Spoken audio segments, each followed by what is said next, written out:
Hi, it's TK with the weekly words of encouragement. In our recent installments of the Women of the Bible series, we discussed the stories of Eve, Sarah and Hagar, and Rebecca.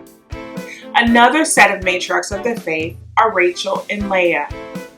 We learned from their stories that they were sisters and they were both married to Jacob, who was the son of Rebecca.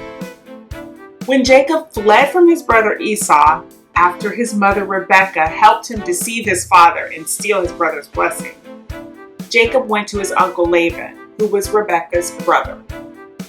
When Jacob arrived, he was immediately enamored with Rachel, so he offered to work for Laban for 7 years to pay the bride price for Rachel. But the Bible alludes to a pre-existing rivalry between Rachel and her older sister Leah. Now Laban had 2 daughters. The older daughter was named Leah, and the younger daughter was Rachel. There was no sparkle in Leah's eyes, but Rachel had a beautiful figure and a lovely face. One book I read suggested that maybe Rachel had many prospects for marriage due to her beautiful figure and lovely face. But maybe Leah didn't have as many prospects because she had no sparkle in her eyes. I can only imagine the rivalry this might have caused between the older sister and younger sister.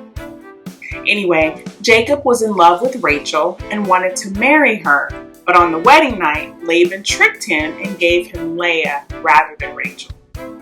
Because Leah was older, Laban claimed that she had to marry before Rachel. But Jacob loved Rachel, so he agreed to work for another 7 years to receive Rachel too. Now, imagine being married to the same man as your sister. And imagine knowing that man favored one sister over the other. The Bible makes clear that Jacob loved Rachel more than Leah. Whew. And then motherhood entered the already challenging equation. According to Genesis chapter 29, verses 31 and 32, when the Lord saw that Leah was unloved, he enabled her to have children, but Rachel could not conceive. So Leah became pregnant and gave birth to a son. She named him Reuben, for she said, "The Lord has noticed my misery, and now my husband will love me." The rivalry we saw as sisters and wives expanded to motherhood. Leah started having children, but Rachel was barren. Leah wanted the same love from Jacob that Rachel had, and Rachel wanted children like Leah had. Both women were infected with comparison disease, which is the unhealthy tendency to measure our self-worth and personal value based on the performance or achievements of others. And as Rachel remained childless, Leah continued to give Jacob more sons. Leah gave birth to 4 sons in rapid succession: Reuben, Simeon, Levi, and Judah.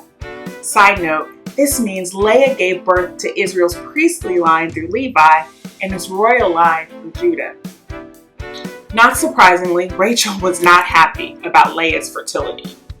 Remember, in this cultural context, your value as a woman was viewed through the lens of childbearing. So Rachel was distraught that her sister-wife rival, Leah, gave Jacob 4 sons while she remained childless. In response to her barrenness, Rachel took a page out of Sarah's book and decided to give her servant Bilhah to Jacob, so her servant could bear children on her behalf. Bilhah added 2 sons to the growing family, Dan and Naphtali. The rivalry was even apparent in Naphtali's name, with Genesis chapter 30 verse 8 telling us, Rachel named him Naphtali, for she said, "I have struggled hard with my sister, and I'm winning." Wow. Leah followed suit and gave her servant Zilpah to Jacob. Zilpah gave birth to 2 more sons, Gad and Asher. So Jacob now had 8 sons. But the rivalry continued between Rachel and Leah. In an interesting episode, Rachel negotiated with Leah for some mandrakes that Reuben, Leah's oldest son, had found. Mandrakes were believed to promote fertility, and a desperate Rachel wanted some. We read in Genesis chapter 30, verse 15, "But Leah angrily replied, 'Wasn't it enough that you stole my husband? Now you will steal my son's mandrakes too?' Rachel answered, 'I will let Jacob sleep with you tonight if you give me some of the mandrakes.'" This whole episode is dripping with rivalry. Did Rachel steal Jacob from Leah? Wasn't Rachel the one Jacob was pursuing? Whew. Anyway, Leah got pregnant with another son from this encounter with Jacob, Issachar, and she later had yet another son, Zebulun, and a daughter, Dinah, while Rachel remained childless. But God remembered Rachel's plight and enabled her to have children. Finally, Rachel had a son of her own, Joseph, and she eventually had one more son, Benjamin, but she died shortly after giving birth to him. The sons of Rachel and Leah and their servants, Bilhah and Zilpah, eventually became the 12 tribes of Israel. Now, I encourage you to read and study the stories of Rachel and Leah more closely, especially the names they chose for their sons. The meanings of their names give us important insight into the rivalry between Rachel and Leah and the role that rivalry plays in the biblical story. And as we read the book of Genesis, we see this theme of rivalry and its first cousin favoritism throughout, from the rivalry between Sarah and Hagar, to Rebekah's preference for Jacob, to Jacob's preference for Rachel, to the rivalry between Rachel and Leah, to Jacob favoring Joseph, his son, with Rachel, to the rivalry between Joseph and his brothers, and so much more. So, what can we learn from Rachel and Leah's stories?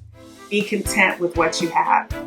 And don't allow comparison disease to infect you, because that infection not only harms you, but it can harm your family for generations. Amen and amen. I pray you were blessed by this devotional, and I look forward to seeing you next time. Bye.